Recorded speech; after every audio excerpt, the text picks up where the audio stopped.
ბოლოს მინდა საზოგადოებას გაუზიაროთ რჩევები იმუნიტეტის გაძლიერებასთან დაკავშირებით. ერთ რამეს აუნიშნავ, თუ არ აქვს ადამიანს რაიმე სპეციფიური იმუნოდეფიციტი, ან თქვა პირველად იმუნოდეფიციტი ბავშვთა ასაკში, ან შეძენილი თქვა ინფექციის სახის, ან რაღაც სხვა მდგომარეობის გამო, ან ქიმიოთერაპიის, ან ასე შემდეგ, სხვა შემთხვევებში იმუნიტეტის გასაძლიერებლად რაიმე სპეციფიური მედიკამენტი არ არსებობს.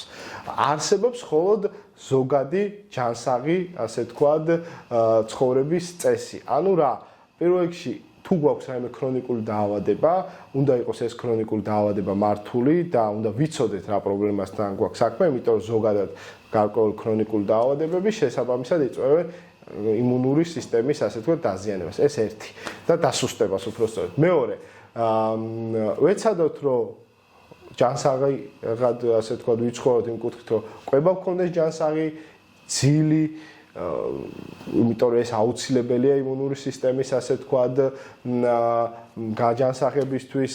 ფიზიკური აქტივობა ესე ძალიან მნიშვნელოვანია, რომ ფიზიკური აქტივობა და ჯანსაღი ცხოვრების წესი ასევე ხელს უწყობს იმუნიტეტის გაძლიერებას.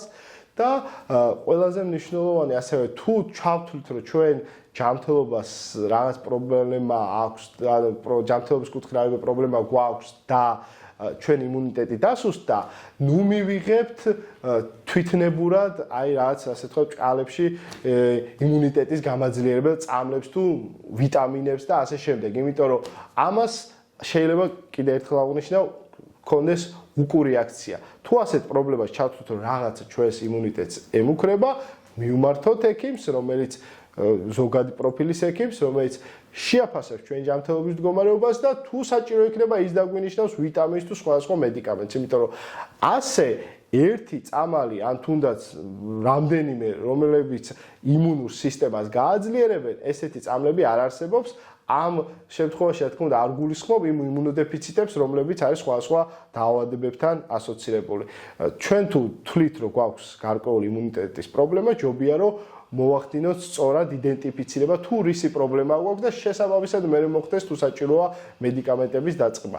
როგორც წესი, დანარჩენ შემთხვევაში, აი ამ ასე თქვა გაჯანსაღებისთვის და ასე თქვა კარგი იმუნური სისტემისთვის მნიშვნელოვანია ეს ჯანმრთელი ცხოვრების წესი, ჯანსაღი კვება, სწორი ძილი, ნაკლები სტრესი, რაც რთულია ჩვენს რეალობაში, თუმცა რაღაცნაირად უნდა ვეცადოთ, რომ აი ამ ზოგადი პრინციპების დაცვით გავიჯანსაღოთ ცხოვრება და გქონდეს კარგი იმუნიტეტი. თუ გვექნება რაიმე კითხვები, ასეთ დროს უნდა მივმართოთ ექიმს და არანაირად არ დავიწყოთ თვითმკურნალობა, რომელიც 10-დან 8 შემთხვევაში არის წარმატებელი და პირიქით საზიანო ადამიანის ჯანმრთელობისთვის.